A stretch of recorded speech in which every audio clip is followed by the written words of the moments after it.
Amen. Hallelujah. praise the lord. ஆம், கர்த்தருக்குள் மிகவும் பிரியமான சகோதர சகோதரிகளே, உங்கள் அனைவரையும் கர்த்தராகிய இயேசு கிறிஸ்துவின் இன்ப நாமத்தில் இந்த வீடியோ மூலமாய் சந்திப்பதில் மிகுந்த மகிழ்ச்சி அடைகிறேன்.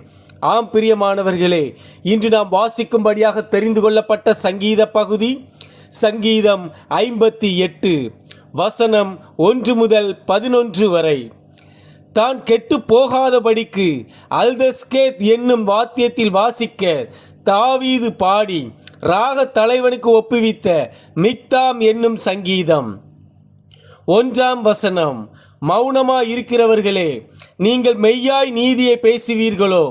மனுபுத்திரரே, நியாயமாய் தீர்ப்பு செய்வீர்களோ? 2 வசனம்.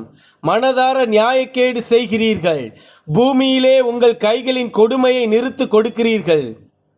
3 வசனம். துன்மார்க்கர் கற்பத்தில் உற்பவித்தது முதல் பேதலிக்கிறார்கள், தாயின் வயிற்றிலிருந்து பிறந்தது முதல் பொய் சொல்லி வழி தப்பி போகிறார்கள். 4 வசனம். சர்ப்பத்தின் விஷத்திற்கு ஒப்பான விஷம் அவர்களில் இருக்கிறது. 5 வசனம்.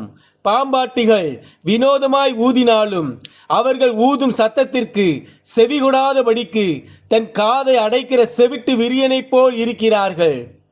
6 வசனம். தேவனே, அவர்கள் வாயிலுள்ள பற்களை தகர்த்து போடும். கர்த்தாவே, பால சிங்கங்களின் கடைவாய் பற்களை நொறுக்கி போடும்.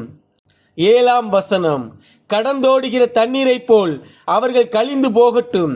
அவன் தன் அம்புகளை தொடுக்கும் போது அவைகள் சின்ன பின்னமாய் போக கடவது. 8 வசனம். கரைந்து போகிற நத்தையைப் போல் ஒளிந்து போவார்களாக.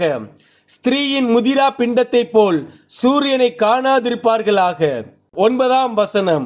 முள் எரிப்பினால் உங்கள் பானைகளில் சூடேறு முன்னே பச்சையானதையும் எரிந்து போனதையும் அவர் சுழல் காற்றினால் அடித்து கொண்டு போவார். 10 வசனம். பழி வாங்குதலை நீதிமான் காணும்போது மகிழ்வான், அவன் தன் பாதங்களை துன்மார்க்கனுடைய இரத்தத்திலே கழுவுவான். 11 வசனம். அப்பொழுது மெய்யாய் நீதிமானுக்கு பலன் உண்டென்றும் மெய்யாய் பூமியிலே நியாயம் செய்கிற தேவன் உண்டென்றும் மனுஷன் சொல்லுவான். ஆமேன். ஹalleluya. God bless you all.